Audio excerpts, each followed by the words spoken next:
Hello, welcome to the mid-year storm season and insured loss insights review webinar. Thanks very much for your time and joining.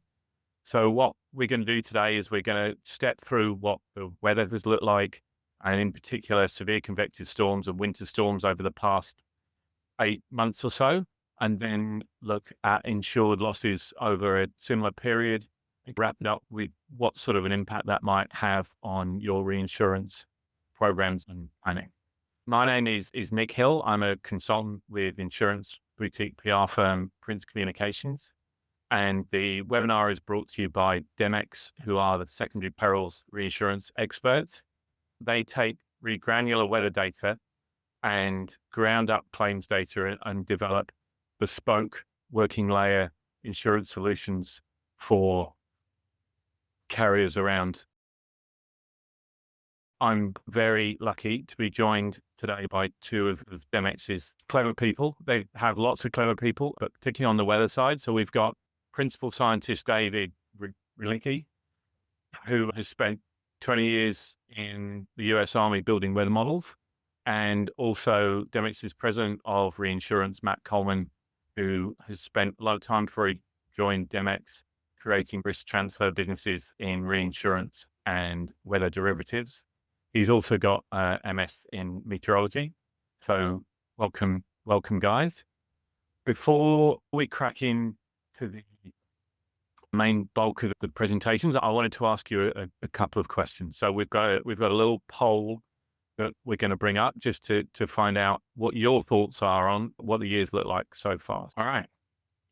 Let's see what it looks like. Just have a quick look at the results. So we're opening above average or average. David, I think that's the main bit. And from a impact perspective, you can see quite a lot of you are expecting a big impact from SES, and that seems to be equating with how the trend has been looking over the last 10 years. So thank you very much for that. And to help answer question one and give you some more insights into what the weather's been like, I'm going to hand you over to David. All right. Thank you very much, Nick. Yeah. Hi, everyone. I am David Ryglicki. I am the principal scientist here. And we're actually going to be looking at, has this been an average year? Has this been an above average or below average year? And the numbers indicate there's some regional challenges here. So we're actually going to dive into that. So here we go. Your 2026 year-to-date severe weather review, the average SCS year that wasn't. So if you do a lot of reading and you do a bunch of counts, you will see that on average, this year is within 1% of the long-term mean. So what you're looking at here is all severe convective storm activity from local storm reports. Now, to be direct about this up front, we understand that local storm reports have some issues with population biases, counting biases. We account for all of that in our modeling. But just for a true boots on the ground, what is being observed, we think this is one of the best ways to let you know exactly what is happening on the ground. So getting back to this, you see we have our trends here, our long-term trend, our 10-year trend. But for this year, we're hovering right about the median, and we only have a 1% increase to the long-term mean. And what I mean by severe convective storms, that's specifically hail, thunderstorm wind, and tornado local storm reports. And this is by year through the present date, or as of a week ago. So, okay, so looking at this, it looks like this is just an average year. But if you drill down on this and you start looking at things on a regional basis, then things start to get a little more interesting. So what we've done here on the left is chopped up the United States into individual census regions. So CONUS is the entire continental United States, and that is 1% above average. But when you start chopping things up by census division year to date, you have a wide range, and that the severe weather activity is actually very localized. So for example, East North Central, that's the Great Lakes region, they're running 44% above normal in terms of local storm counts versus the long-term average. Whereas if you go down into the Texarkana regions, the southern Great Plains, this is a bottom 5 year for them. They're running 26.5% below normal. And you can see that, yeah, there's a lot of regionality going on, is that the Great Plains on the whole is running, in terms of storm counts, is running a little cool, but we're above normal out west and very much above normal. We're having big years so far in the Great Lakes and in the Mid-Atlantic, Pennsylvania, New York, and New Jersey. So all of a sudden, this CONUS just 1% an average year, we're starting to see that there's some regional color to this. So we can drill down on this even further by breaking up into the individual perils. And the first one that we want to highlight is thunderstorm wind. And if you ever up and to the right, this is thunderstorm wind. And there's increasing trend all over the place, last 10 years, long term. And if you break this down by individual regions, the West is having a really rough year with thunderstorm winds. This is the highest number of thunderstorm wind reports ever since 1996 is what we see now. Even the upper Great Plains, Great Lakes, the Northeast, were positive everywhere except in Texas. So, and the Southern Great Plains. So once again, even in this case where everything is high across the board, there's some regional differences here. Now we can jump to hail. And just as a caveat with hail, we know that hail of the three hazards is the most difficult because hail, there's no like a objective observing platform like an ASOS, like a station, or radar detected capabilities like we have with tornado. So hail, just a little caveat here, hail is the hard one. But even if these numbers change as more reports come online, we're still running well below the 10-year average of hail reports year to date. And it's cool everywhere across the country except for the Great Lakes region. So hail, again, even though, again, across the board, there's still some regional differences here when it comes to hail. And finally, tornadoes. And I think this is the one that a lot of people have been, if you've been following the news, you really understand that the Great Lakes region, Ohio Valley up into the Mid-Atlantic, they're having a bad time. They're having a really rough year. Where, for example, in the Central Plains, the Great Lakes, this is the year with the most tornado reports year to date. But if you look again towards the Great Plains, we're running pretty cool. We're running below normal for both the Northern Great Plains and the Southern Great Plains. So again, regionality here is playing a very big role in what is happening on the ground. So we can, once again, if we drill down on the Southern Great Plains, this would be Texas, Oklahoma, Arkansas, Louisiana. We're running really cool here. And overall, you can see that even relative to the last 10 years, we're running below normal in hail and in total reports. Now, and another thing I want to point out here is that if we focus on our bar plots here on the right-hand side, you'll see that there's a tremendous amount of interannual variability in these storm reports. So we'll talk about this a little bit later, but even though the trends are up, there's, again, this year, even though the trends indicate from the last 10 years we're going up, this is a relatively light year in the Southern Central Plains. But if we look at the opposite end of the spectrum, if we talk about the Great Lakes region, so we're talking Illinois, Indiana, Michigan, Ohio, Wisconsin, like I said, tornadoes are, on the whole, are running 172% above normal. This is the rank one of all of the years for tornado LSRs. This is setting that we are now number one. 44% increase overall. Thunderstorm winds, 53% increase, second overall in the past 31 years. This is the one, they're having a really rough year. And as we have people from Demex who work there, yeah, they're having a rough time. I know they're pretty tired of the severe weather up there in the Great Lakes region. So we see that it's particularly for this region, we have pockets of a lot of convective activity. We have a mid-June, we had a really big day. In the middle of April, we had a really big day. Was just recently in the news, the big day in August. We've caught that. That's this thing right here. So you're not imagining things. If you live in the Great Lakes, it is a rough year that is running really hot.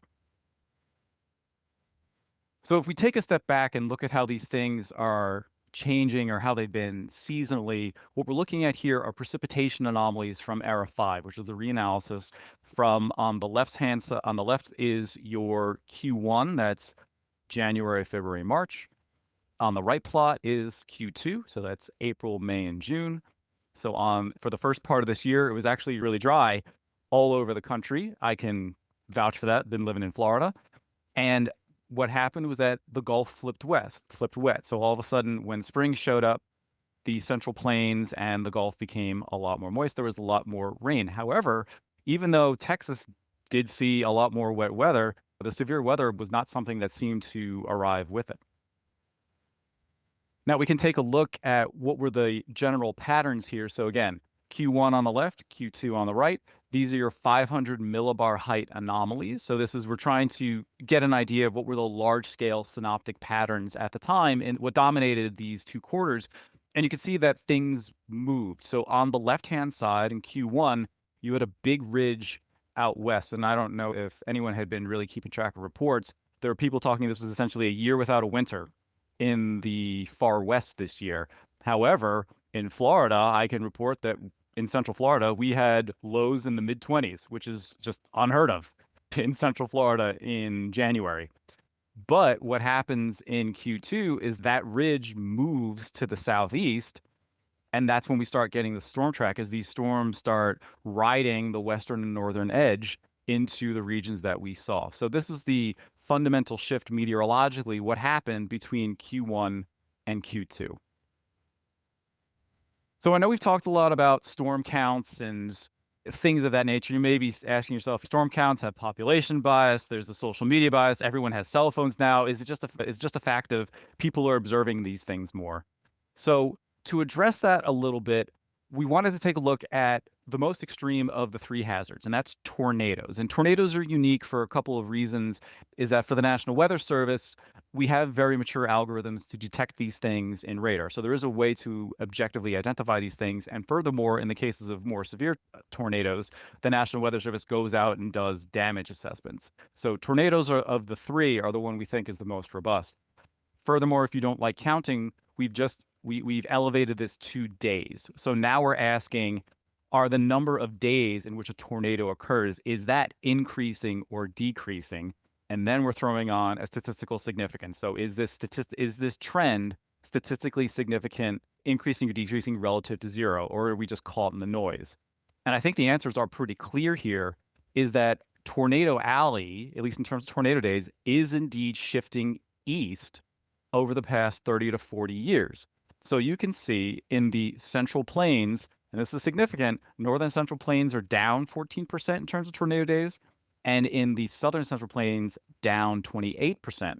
However, in what is some people have dubbed the new Tornado Alley, we are up 29% in the Alabama, Mississippi, Tennessee, Kentucky region, up 15% in the Great Lakes, not significant just yet, up 37% in the Mid-Atlantic, and up 33% up in New England. So there have been studies that have tried to do this with model proxies of severe weather days. When you actually go to on-the-ground storm reports, it does verify with those modeling studies that we've seen before. So very interesting. Yeah, Tornado Alley does appear indeed to be shifting.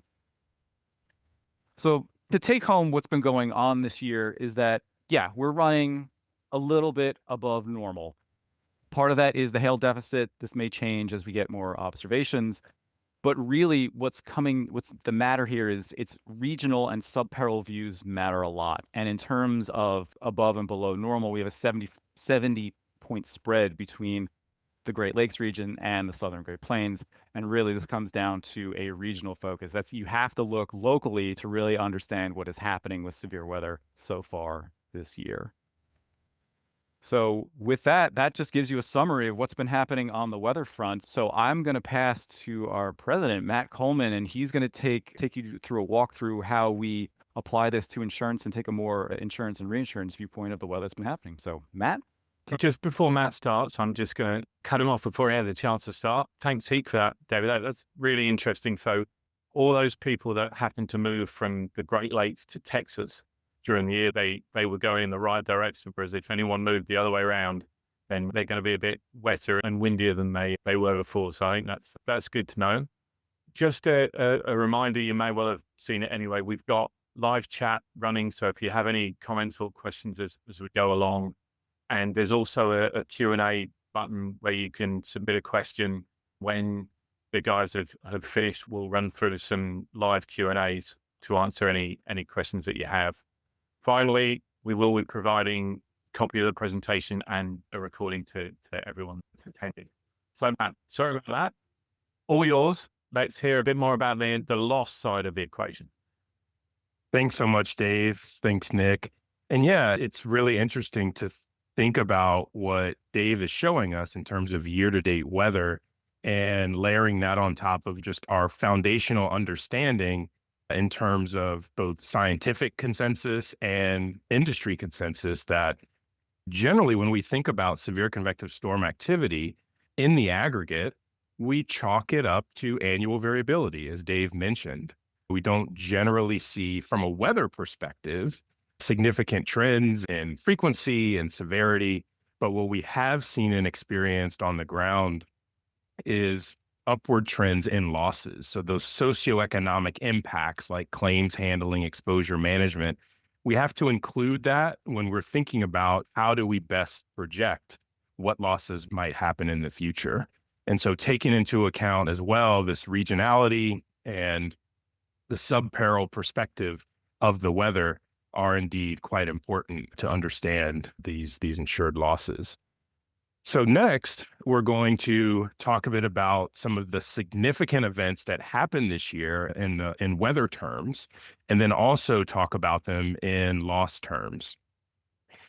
In this map here, it's effectively showing the center point of the 6 most severe convective storm events that have happened so far this year through the month of June. And what it shows us is as we count up all of the storm-related reports of hail, tornado, and straight line wind, these 6 have the highest totals. And once again, we see the regionality impact here. And it shows that a national perspective of severe convective storm activity doesn't necessarily capture what a carrier's exposure footprint actually represents and is susceptible to in terms of weather. And so across the different census divisions, 0 of the 9 experienced average weather, whereas 6 of the largest, most severe events actually occurred in a similar region. And so when Demex creates its modeled loss index, which we call a proxy claims index, it very much has to be calibrated to an individual insurer's claims history, exposure history, and projected exposures in terms and conditions in order to provide a skillful projection of loss. So on the next slide, we're going to dig into these 6 events in a bit more detail. Again, still looking in weather space right now. We have the events ranked in terms of the number of reports that they received across these regions. And in each of the maps, what we're looking at are 2 different data sources. One are the storm report data sources, and those tell us where tornadoes happen, which are the red dots, where did hail occur, which are the green dots, and where did we have strong thunderstorm winds, and those are the blue dots. And these dots are also overlaying another data set that we utilize called the mesh data set, which gives us even more visibility and understanding of what happened with the hail peril specifically. Across all of these events, for most of them, we see a pretty healthy mix of different sub-perils. All of these events occurred. We can see the timestamp of when the event started above each map. So these occurred between March and July. And with the exception of the 3rd ranked event, we see all 3 sub-perils happening. Whereas in the early July event that's ranked 3rd, there were little to no tornado activity, but an abundance of thunderstorm wind activity. And so with this in mind, with understanding how we think about modeling these losses, understanding where did the significant weather happen year to date, we can we can start talking about the insured loss perspective. And so what we're looking at here is a national map of the United States. We see little grid boxes here that look like the dots across the map. And those are 32 kilometer by 32 kilometer grid points within which we ingest weather data and build a model and understand the relationship between the localized weather and the localized claims experience of a cedent. This map represents all of the losses to date from severe convective storms across all of the cedents that we have built customized models for and who purchase severe convective storm reinsurance and are currently on risk with that protection.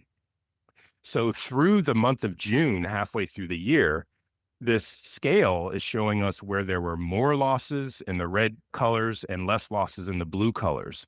And the scale represents a relative loss metric compared to the 10-year average loss in each grid cell. And so the red cells are as much as 8 times more loss compared to the 10-year average in the grid cell. And the bluest cells are as little as 1/8 of the 10-year average loss.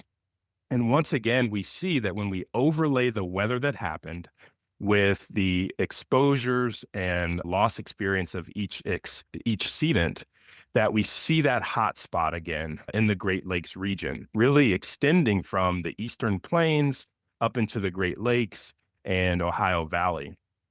And this gives us a sense of where a portfolio of carriers, if you will, are experiencing the highest and lowest losses so far year to date. And then on the next slide, we are looking at the exact same data, just zooming in on the state of Texas. And what this shows us is, once again, overall, in terms of weather and insured loss, Texas has been running a bit light. What it also shows us is there are pockets, geographic pockets, where you have relatively high exposure coinciding with one or more SCS weather events. And for example, in the northern central part of the state, you're getting near the Dallas-Fort Worth Metroplex. There was enough weather there that happened that coincided with underlying exposure that actually created a smaller region of more loss relative to the 10-year average, even though the state overall was about 26% below average in terms of the number of storm reports that were observed. And so this becomes really important when we have transactions that are actually on risk, because a buyer and seller of this severe convective storm reinsurance, they are expecting the product to respond as intended from a modeled loss perspective and really track their indemnity loss experience. And with this modeling approach, we generally find that the modeled losses that come out of each customized cedent model generally track within 5% of indemnity loss experience. And so when you talk about moving real dollars from a reinsurer to a primary carrier following a severe convective storm event, this intuition has to be there to back up the understanding of why money is flowing in a busy area or why it's not in a relatively quieter severe convective storm region. And then on the next slide, just wanted to tie it all up. And as we reflect back on what we've seen in terms of year-to-date weather and insured loss and how that compares relative to longer-term history, it's clear that, again, understanding the regionality of severe convective storm weather, understanding the nuance of the different sub-perils of hail, wind, and tornadoes, it's really, we have to take into account all of that in order to produce both a skillful prediction and robust transfer of severe convective storm losses. And so this notion of cedent calibrated modeling is really what has allowed us to create and grow a market for severe convective storm reinsurance. And the way we do that is first taking input ground truth weather data, like we've discussed here. We also take in ground up claims data that have been caused by severe convective storms that we receive directly from a cedent. And we also receive from the cedent both historical exposures and to understand how the footprint has evolved over time, and also projected exposures and also terms and conditions for the upcoming risk period. When you overlay all of these data and build these models across time and space, it really gives us a good idea of the amount of loss that can happen immediately following a severe convective storm event on an aggregate basis across time and space. And so with that overall approach, to the extent that you have some questions or ideas, we would love to receive your data. Send us your data around severe convective storm or even winter storm claims and exposures. And we can quickly produce you a free model looking at the upcoming year and, what that loss distribution might look like for these secondary perils.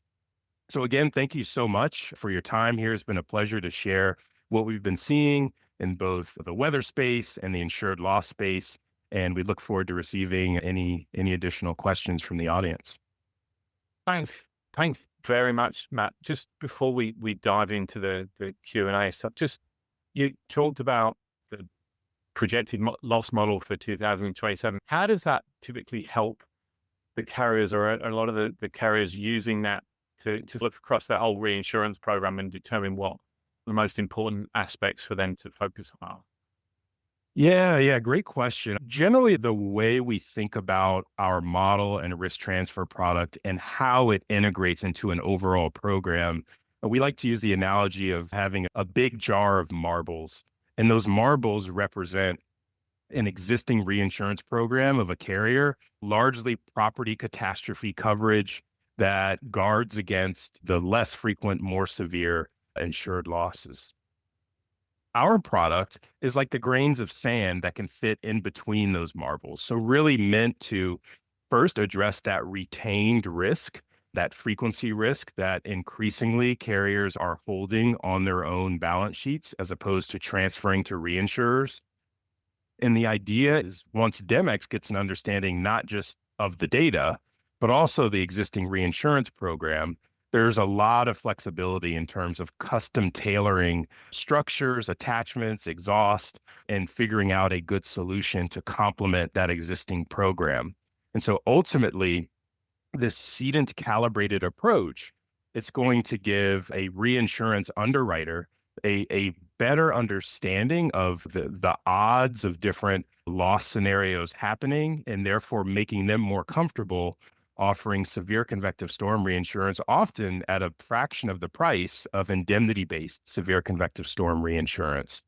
And so this overall modeling approach we found has been really helpful in bringing both primary carriers and reinsurers back together again to reopen and grow this market for the transfer of frequency and secondary peril risk. Awesome. Thanks very much for going into that in a little more detail. And thanks, David, also for your time of running through those great weather stats. I mean, it's fascinating to see the regional differences and the nuances across Texas. So we have a few questions. There's still time if anyone wants to put any more questions in the Q&A. So the first question I have is one for you, David. So are all wins the Fine, and where's the unmute for teams? So are all winds the same? The answer is no, they are not. And there are severe winds, the thunderstorm severe winds that are covered by our product. And then there are what is known as high wind warning or high wind reports for more synoptic stuff. And those generally, what's real nice about them is they separate based on the season. So your high wind reports are generally in the winter season. They're associated with winter storms, whereas your thunderstorm reports are predominantly in the summertime, is what you would expect from severe weather. We treat them differently. And owing to this, the meteorological causes are different, and time of year, we treat them differently. And I guess what that means is that you're allowing underwriters to underwrite even more to the exact risks that you're wanting to cover. And rather than a blanket, it's wind, you're actually able to give underwriters more depth as to what they want to cover. That's exactly right. It gives more precision in understanding the risk when we start pulling apart all natural perils, if you will, and start really targeting modeling and coverage to each peril in each region. Thanks, Matt. And David, my next one, I know you've covered this a little bit, so there may be some extra things in terms of, you've talked a bit about developing a modeled loss index. Can you just go through how you do that? Yeah, absolutely. And so, as I mentioned previously, it starts with gathering a lot of data. So Demex has access to a number of different data sources for different perils, including lots of data to understand and model severe convective storms. But we also need that, call it economic data from a primary carrier so we can understand how their exposures have evolved over time, how their claims, their address level claims caused by severe convective storms have evolved over time. so that we can effectively create a math formula, if you will, that will translate ground truth weather into modeled loss. And the way to think about it is when we gather all that input data, we create the model. The output is a hindcast, a 30 plus year hindcast of taking the projected exposure footprint in terms and conditions, assuming that those were in force historically, and in playing historical weather through that math formula. And so what that gives us is an adjusted historical perspective of what modeled losses could have been given the current book of business overlaid across historical weather. That historical distribution then serves as the starting point for developing a broader statistical distribution of loss to capture loss scenarios that may not have been observed historically. Those outputs become the inputs to a reinsurer's underwriting process. And ultimately, this is bringing these parties back together. It's giving a primary carrier more control over the view of risk that ultimately gets underwritten by the reinsurer. And so this overall output of a loss distribution, it ultimately becomes also the input to structuring and deciding when exactly do I, as the protection buyer, the primary carrier, want this protection to knock in at an attachment point, which is usually within its retained layer, and then knock out as an exhaust point, which is normally around a 1 in 50 or 1 in 100 type exhaust. And so this modeling approach, it really sets us up nicely and sets the market up nicely to be able to buy and sell these aggregate reinsurance products, again, with more confidence that the product's going to respond when the buyer needs it to, and also more confidence to the protection seller, giving them more confidence around the odds of the bet they're taking, if you will, by selling this protection. Right. Thanks, Martin. So it seems it gives the carriers much more kind of control over how they manage the impacts of losses on their program. Exactly. So that's great. Now, I've got another one, sort of two that might come together. I think it's probably for you to start with, David. So what is influencing the regionality in these severe convective storms? And is that, or isn't that anything to do with El Nino, La Nina? Sure. So to answer the second part first, El Nino. So unlike tropical cyclones, the effects of El Nino on severe convective storm activity is an area of active research. And it's not entirely clear how it changes, where it moves. Does it start earlier? There's been some preliminary research, for example, that tornadoes in a La Nina year will happen earlier relative to an El Nino year.